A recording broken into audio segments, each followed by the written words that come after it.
वर्तमान समय में भारत में आपको दो तरह के लोग मिलेंगे। एक जो राजनीति में दिलचस्पी लेने वाले और दूसरे वो जो राजनीति से एक हाथ की दूरी रखने वाले।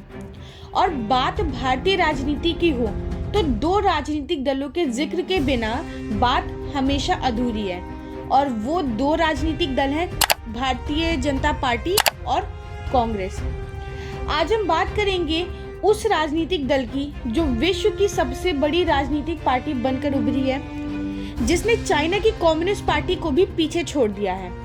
आज हम बात करेंगे भारतीय जनता पार्टी की, उसके निर्माण, उसका इतिहास और उसका विघटन इत्यादि।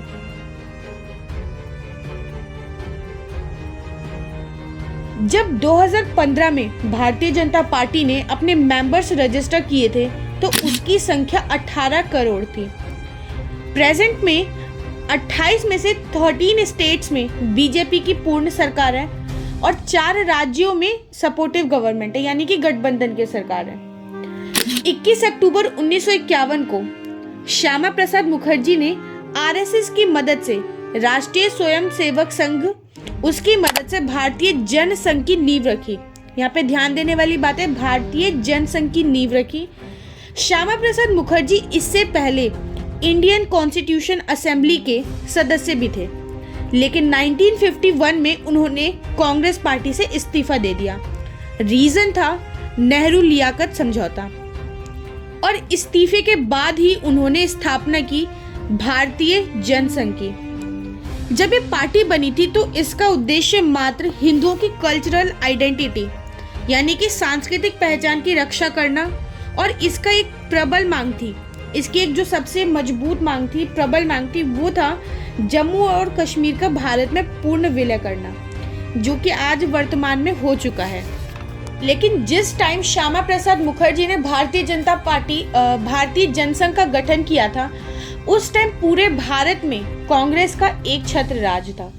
परंतु फिर भी 1952 में भारत का पहला लोकसभा चुनाव हुआ और इस नवनिर्मित पार्टी को मात्र 3 सीटें मिली। लेकिन 1953 में श्यामा प्रसाद मुखर्जी की आकस्मिक मृत्यु हो गई, जिसे इस नवनिर्मित पार्टी को बहुत ही गहरा धक्का लगा। परंतु जैसे हर बिखरने वाले को एक संभालने वाला हाथ मिल ही जाता है, वैसे ही जनसंघ की बागडोर संभाली आरएसएस के जाने माने चेहरे पंडित दीनदयाल उपाध्याय ने। उन्होंने 1953 से 1967 तक इसके ग्राउंड लेवल पर काम किया। 1967 में जब जनरल इलेक्शन हुए तो इस पार्टी को 35 सीटें मिली और कुछ पार्टीज के साथ मिलकर मध्य प्रदेश, उत्तर प्रदेश और बिहार में अपनी गठबंधन की सरकार बनाई। ये वो साल था, ये वो दौर था जब जनसंघ में प्रवेश हो चुका था 2 सबसे प्रभावशाली नेताओं का, अटल बिहारी वाजपेयी और लाल कृष्ण आडवाणी का। और इन्होंने 1968 में इस पार्टी की बागडोर संभाल ली थी, यानी कि पार्टी की बागडोर, भारतीय जनसंघ की बागडोर दीनदयाल उपाध्याय से लाल कृष्ण आडवाणी और अटल बिहारी वाजपेयी के हाथ में आ गई। और इनका उद्देश्य, इनका मकसद, या कह ले इनके 2 प्रबल मांग थी, संपूर्ण भारत में गौ हत्या को समाप्त करना और जम्मू कश्मीर का भारत में विलय करना। हालांकि भारतीय जनसंघ राजनीति में सफल हो ही रही थी, वो प्रोग्रेस की राह पर चल ही रही थी, तभी 1975 में इंदिरा गांधी ने इमरजेंसी लागू करके राजनीति की पूरी दिशा बदल दी। जनसंघ के भी नेताओं को जेल में डाला गया। ये 1975 से 1977 अपने आप में एक अलग विषय, एक अलग दौर है। खैर 1977 में जब आपातकाल समाप्त हुआ और इलेक्शन हुए तो जनसंघ ने सोशलिस्ट पार्टी, कांग्रेस ओ और भारतीय लोकदल के साथ मिलकर जनता पार्टी का गठन किया, यानी कि भारतीय जनसंघ अब जनता पार्टी बन चुकी थी। और इस नवनिर्मित गठबंधित सरकार का नारा था, इस नवनिर्मित पार्टी का नारा था, इंदिरा हटाओ। जब चुनाव हुए तो परिणाम ने सबको चौंका दिया। मौका था देश में पहली गैर कांग्रेसी सरकार के गठन का। देश में पहली बार गैर कांग्रेसी सरकार बनने जा रही थी। जनता पार्टी सत्ता में आई और मोरारजी देसाई प्रधानमंत्री बने। इन गठबंधन की सरकार में सबसे ज्यादा योगदान, ये जो जनता पार्टी की सरकार बनी थी जिसमें 3 पार्टी का योगदान था, सोशलिस्ट पार्टी, कांग्रेस ओ और भारतीय लोकदल। इस गठबंधन की सरकार में सबसे ज्यादा योगदान जो था वो जनसंघ का था, क्योंकि इसे अकेले 93 सीट्स मिली थी। हालांकि गठबंधन की सरकार ज्यादा दिन नहीं चल पाई। रीजन था 3 पार्टीज की अपनी अलग अलग विचारधारा।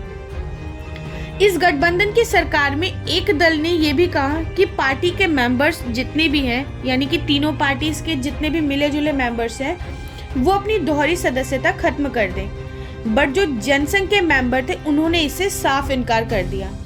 1980 में जनरल इलेक्शन हुए और जनता पार्टी ने बहुत ही खराब प्रदर्शन किया। उसे मात्र 3 सीटें मिली। अपनी इस करारी हार से ये पूरी पार्टी आहत थी। अप्रैल 1980 में एक मीटिंग हुई और ये डिसाइड हुआ कि ये मतलब चर्चा हुई इस बात पे कि जितने भी मेंबर्स हैं वो अपनी दोहरी सदस्यता, डुअल मेंबरशिप छोड़ देंगे, या तो जनता पार्टी को चुने या फिर आरएसएस को। और जनसंघ के मेंबर्स ने आरएसएस को चुनते हुए 6 अप्रैल 1980 को भारतीय जनता पार्टी का गठन किया और शुरुआत हुई भारतीय राजनीति के एक नए दौर की, जो कि कांग्रेस के एक छत्र राज को चुनौती देने वाली थी।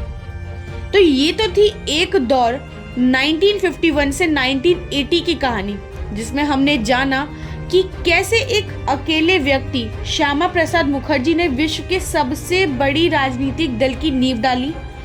2 में हम बात करेंगे 1980 से 2022 के दौर की, कि आखिर कैसे ये पार्टी आज विश्व की सबसे बड़ी राजनीतिक पार्टी उभर कर आई है। तो अगर आपको ये वीडियो अच्छी लगी तो वीडियो को लाइक करें और चैनल को सब्सक्राइब करें। जय हिंद।